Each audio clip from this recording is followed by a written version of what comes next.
Welcome to Sleep Surge. This is part 1, Unraveling the Mysteries of Sleep. Session 3, Why You Have Insomnia. You might think that insomnia chooses its victims at random, given how some people can sleep so easily whilst others can't. But the truth is that insomnia happens for a reason. If you can identify those reasons and remove what's causing your insomnia, then your insomnia will simply disappear. Today we'll take a top-down view of your insomnia. To do that, we'll be using the 3P model of insomnia. It's a validated scientific model that can be used to explain why you first developed insomnia and why your insomnia has continued for so many months or years. Today, we'll look at each stage one by one to identify the causes behind your insomnia. Insomnia happens as a result of what's called the 3Ps. The first P is the predisposing characteristics that make you more likely to have insomnia. The second P is the precipitating events that can cause a sleepless night. And the third P is the perpetuating attitudes and practices that prolong insomnia. If the combined total of these 3Ps rises above the insomnia threshold line, you'll get insomnia.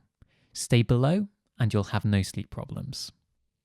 If you do go above the insomnia threshold line, there are 3 stages of insomnia that these 3Ps can cause. These are categorized by how long you'll have insomnia for. Number 1 is acute insomnia. This is insomnia that lasts only a few days or weeks. Number 2 is primary insomnia. This is insomnia that continues past the acute stage and can last between a few weeks to a few months. And finally, number 3 is chronic insomnia. Persistent insomnia that can last for more than 3 months. It can ultimately last for years or even decades unless changes are made. So let's look at each of these 3Ps in turn to see how they contribute to insomnia. Stage 1 is the predisposing characteristics. They are factors that increase your chances of getting insomnia. The more predisposing characteristics you have, the closer to the insomnia threshold you'll be, and the more likely you are to develop insomnia. The predisposing characteristics can include being female. Females are 1.5 times more likely to develop insomnia than males. Menopausal and postmenopausal women are at the greatest risk. Being a night owl or a morning lark. These are people who feel their best waking up or going to sleep much earlier or later than others. This can be a big problem if work or social commitments mean you can't stick to the sleep schedule that you find most natural. Being a teenager. Teenagers are most likely to be night owls and have problems falling asleep and waking up in the morning. Being elderly.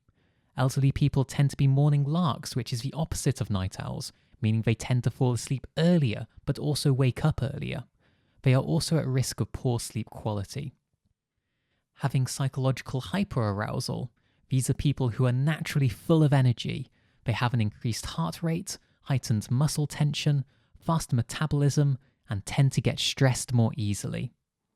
Having cognitive hyperarousal. These are people whose minds are constantly racing. They often have excessive mind chatter at night and are more at risk from worry and anxiety. People who live further north. Statistically, the further north you live, the more likely you are to have insomnia. This is thought to be because people in the north tend to spend less time outside because it's cold, and then so get less exposure to sunlight. Having insomnia in the family. Little is known about the genetic link of insomnia, but studies show that you're 67% more likely to get insomnia if you have a family member who suffers from it. Having any of these factors doesn't mean you'll get insomnia. It just makes it more likely that you'll have it. Even if you have most of these predisposing characteristics, you can still learn how to sleep well at night. You just have to be even more careful of the next P. The next P is the precipitating events. You first experience insomnia when you have enough precipitating events on top of your predisposing characteristics to push you over that insomnia threshold line. The precipitating events are life's challenges that causes you to get a few sleepless nights. They're responsible for causing short-term insomnia, also known as primary insomnia. The precipitating events include pain or discomfort, either from a short-term injury or a long-term medical condition or an uncomfortable bed. This makes it much harder to fall asleep and stay asleep the whole night. Stress or anxiety, usually caused by problems at work or at home. If you have this, you probably find it hard to fall asleep. Even when you do sleep, you may wake up in the night. Depression, either as a long-term condition or caused by a life event. Depression reduces sleep quality. Waking up early in the morning and not being able to fall back to sleep is common for people with depression. A change in sleep schedule. This causes you either to fall asleep too early or fall asleep too late. It can be caused by jet lag, shift work, or sleeping in at the weekends. A change in sleep environment. Many people find it harder to relax and fall asleep in a different place. Any of these can cause acute insomnia. This is insomnia that can last a few weeks to a few months. Usually when the perpetuating event passes, so does the insomnia, but only if the next set of factors doesn't keep you stuck in insomnia for the long term. The final P is the perpetuating attitudes and practices. These are bad habits that people get into as a result of their insomnia. They prevent your insomnia from going away after the precipitating event has ended. They keep you stuck in insomnia for longer. These bad habits can be split into 3 groups. First is timing.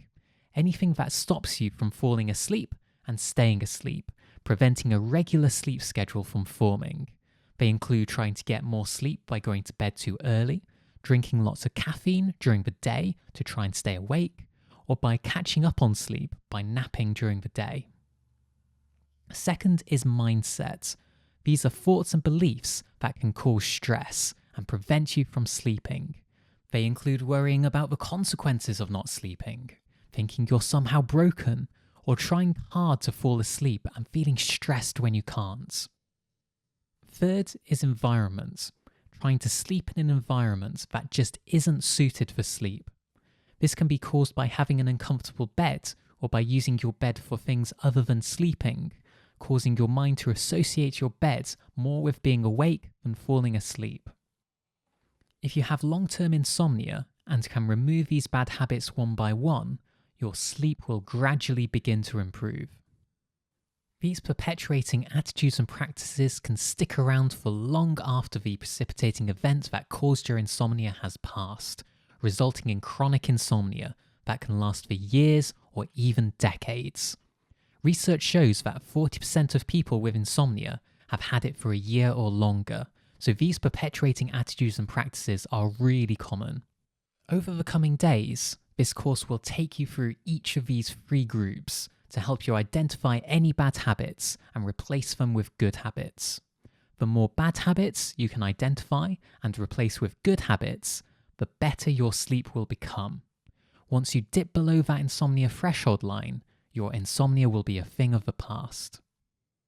So in conclusion, the causes of your insomnia can be broken down into 3 Ps: predisposing, precipitating, and perpetuating.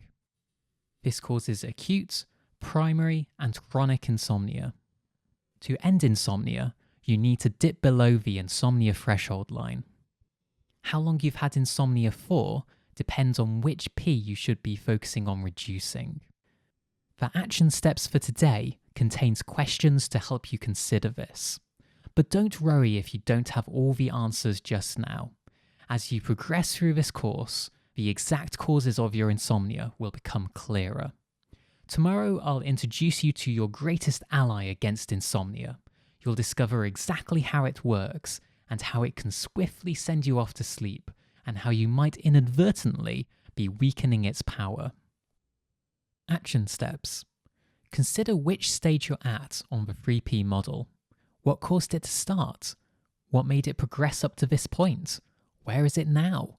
Is the precipitating event still happening, or has it long gone? Is your insomnia now fueled by the perpetuating attitudes and practices? Having this awareness of what caused and is currently causing your insomnia will help you in later sessions. A step further, journal the full story of your insomnia. How did it start? What caused it to move to stage 2? How long have you been in stage 3? Imagining yourself in the future, journal about how your insomnia ended. What steps did you need to take, and when did you take them?